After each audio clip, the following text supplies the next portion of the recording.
Hello, welcome to Good Work Now. I'm Dr. Brian Moffitt, your host.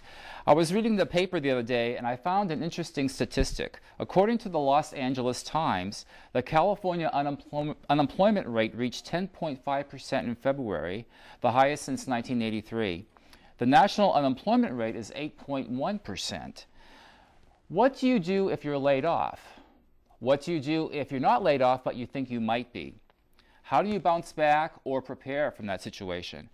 What we're going to talk about today is career resilience. And I'm very pleased to welcome to our show two guests. To my left is Dr. Maureen White. She's president-elect with the California Career Development Association and a board member with the Sacramento Area Human Resource Association, Members in Transition. And to my right is Jeff Dunn, who is a local corporate recruiter and past president of the Sacramento Area Human Resource Association. Thank you both very much for being here for this very important topic about career resilience. And Maureen, let's start with you. If you could start us off with, let's talk about what is career resilience. Okay, usually when people are talking about resiliency, they're talking about how you overcome adversity. I mean, that's usually the typical definition of it. But in terms of this, looking at job search, it can be anywhere from dealing with a layoff to dealing, like you said, an imminent layoff or a possible layoff, and also looking at what do you need to do to retool, relearn, get re-educated in terms of the next job. And being resilient also means being able to make ends meet in some way, being able to be with those financial difficulties while you're planning a career and you're managing your career. And I brought this because my neighbor has these wonderful lemons. They're not your typical lemons, and just looking at it's a bumpy lemon, Maureen. Yeah, but it's a very creative lemon, because what I'm saying here is that you might have lemons, but how do you make lemonade or pink lemonade or combine lemons with some other fruit or vegetable and lemon meringue pie or something else like that, and getting really creative with a time that can be really disorienting and really disconcerting. And also looking at what Obama was saying about this is an opportunity to be job ready, and how do you become job ready, and we'll talk a little bit about that. Great. So, Jeff, how about you? What's your thoughts about what career resilience is? Well, it's important to be resilient, because during the job search process there's so many opportunities for rejection. From your resume not getting a response or getting a decline, to if you're lucky enough to get an interview, not getting the offer, or even getting an offer that's not in your range. There's so many opportunities to have to dust yourself off and pick yourself back up. So the lemons to lemonade is very appropriate. You have to do something to feel good about yourself, because so many people internalize their identity. They say, I'm a recruiter, or I'm a corporate specialist, or whatever. And when that's taken away from you by a layoff, suddenly it's like you have to really regroup, and you start to have to refocus on what am I going to do next. Exactly, exactly. This may be an obvious question, but why is career resilience important? Well, for me and for my experience, especially working with, we have HR professionals in transition, and also the other show is mentioning Sacramento Professionals Network, is looking at what are you doing while this whole thing is happening? I mean, how are you dealing with all the other things in your life? Because a lot of times when we have this kind of adversity or conflict or challenge, it brings out a lot of, well, for lack of a better word, resiliency in you. So how do you handle it? What do you do? And it's more than just dealing with a change. A change is something that's happening to you or happening around you, have not a lot of control over, as compared to dealing with a transition, which is how are you going to thrive instead of just surviving? How are you going to be making this time in your life a time to prepare for the next move or transition you're going to be making? And that's the most important thing. It sounds that how you approach it, your own personal approach to the situation is very critical to how you get through it. And Jeff was talking about, what happens when you have an identity that's been, you were a corporate recruiter, you were a manager, you were an IT executive, and that's very difficult to deal with in terms of if we're networking, you're saying, hi Maureen, how are you doing? What are you doing now? Well, you don't really have a card.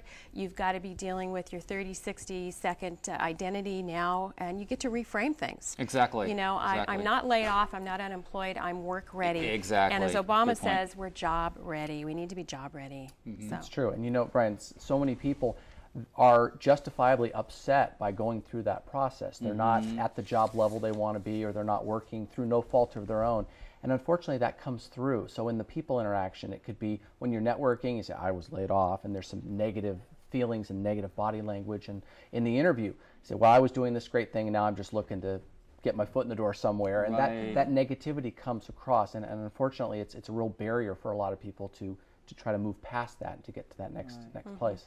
Do you see a lot of folks just going for survival jobs right now just to help ends meet financially, and then they do that day to day, and then but they're still looking at trying to find the best job for them? Well, I'm glad you asked that, because this is what's happening with a lot of people who I'm either providing career coaching for or part of a networking group or professionals. Is you're looking at people are being advised to kind of not dumb down their resumes because they need to get a survival job, and that's really important. However, people are really proud of all the time and energy and money that they spent getting their bachelor's, getting their master's, achieving the level of success and experience that they have in a career, and you're dealing with, I just want to work. So we've had the Census Bureau come in and say we have jobs right now for census takers, also for supervisors. So there's jobs, they know what the situation is in the room when they came, and you have 40 professionals sitting there who are ready to work. I mean, they want to work right now.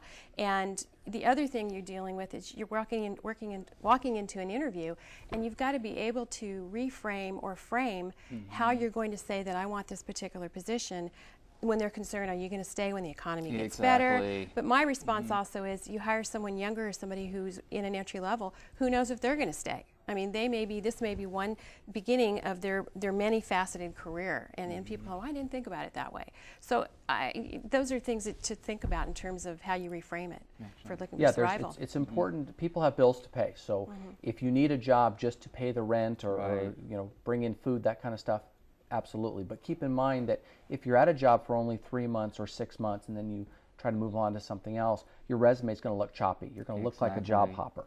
So while it's important to take employment when you can get it, at the same time, you don't want to be bouncing around if you can focus on one thing that you know you're going to be good at and has potential for longer-term employment. Exactly. So there's definitely some choices to be made here. Let's now transition into some of the specific tips that we can share with our viewers about career resiliency. And Maureen, let's have you start us off with that. Okay. Well, one of the ones that we were going to talk about is diversify your economic base. And actually, it's a nice segue from what Jeff was saying, is that you're not just relying at this is a very unique situation in job market, and you already gave some very strong statistics, and they're actually going up. Is looking at you're not just looking at one industry. I mean, you came out of an industry where you got downsized.